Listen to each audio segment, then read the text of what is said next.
Hi friends and Israel fans, come and join me in another episode of Israel with Moshe.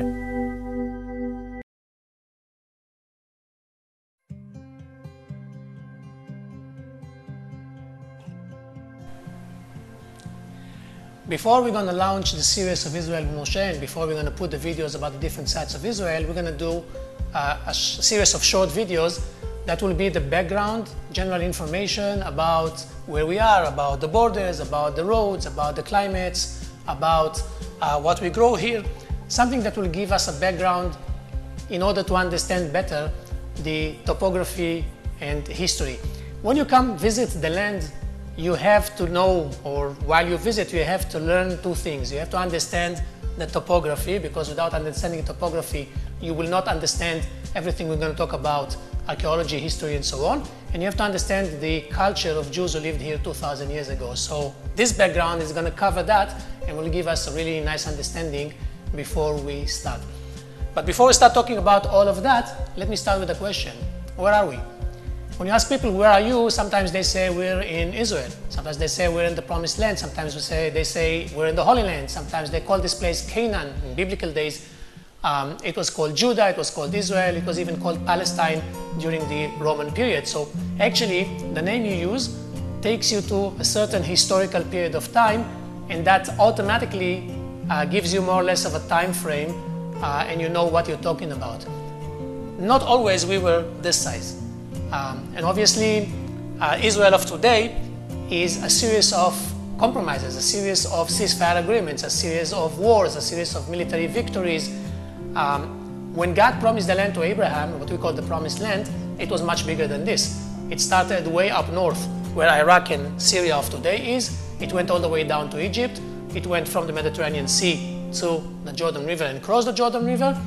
And in fact, during Jewish history, only twice it was more or less in the same size of the Promised Land. The first was during King David's period, and the second, believe it or not, was during King Herod the Great's time.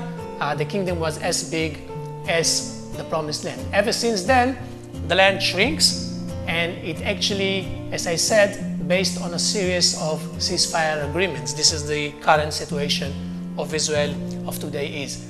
So we're going to start, let's say, by 1947. In 1947, when the British mandate came here with what they call the Declaration of Partition, we were not supposed to get this. We were supposed to get a very, very small land. We were supposed to get an upper north, here where the Hula Valley of today is. That used to be swampland. We were supposed to get a little stripe along the Mediterranean Sea, and we were supposed to get the south part of Israel, which is more or less from the Dead Sea all the way down, including this triangle over here that goes all the way down, almost all the way down to Eilat, or the northern city in Israel. But then came the War of Independence, and during the War of Independence, we were able to win some of the areas that were supposed to be the Arab state. So everything else, except what I said here, the center, was supposed to be the Arab state. And after the war in 48, and definitely after the war in 67, Israel was much, much bigger.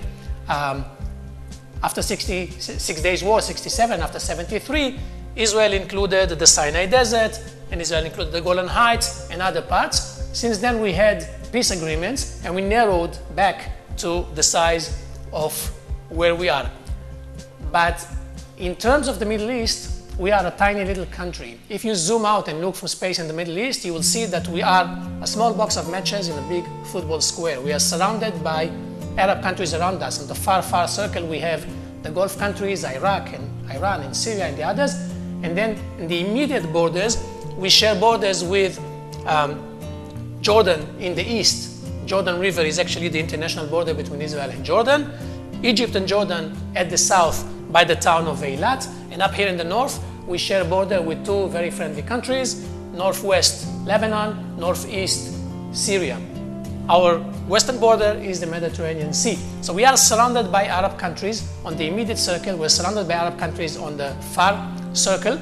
And when those Arab countries were using the terms, and sometimes they use it, push Israel to the sea, they literally mean they want to put pressure from every direction and push Israel to the Mediterranean Sea so we will leave the area. And since we have no desire to leave the area, we need to have a strong army, we need to be able to survive in a hostile environment. So, tiny little land, how small is Israel? In numbers, it sounds ridiculous. It's about 350 miles from north to south. It's about 6 hours drive, six and a half hours drive from north to south, 2.5 hours drive from east to west on the wider part, about an hour and a half drive in the narrow part. So this is size of New Jersey, a quarter of Massachusetts, or if somebody said size of my ranch in Texas. So we're very, very small, very limited. But in this tiny little area, we have all the known climates, all the known landscapes, and we can grow pretty much any kind of fruits, flowers, vegetables, and so on. And in the next episodes, we're going to talk about the climate zones. We're going to talk about the landscapes. We're going to talk about what we grow here, about fruits and vegetables, and so on. We're going to talk about roads, and this all together will give us a nice background and understanding towards the rest of the series of Israel with Moshe.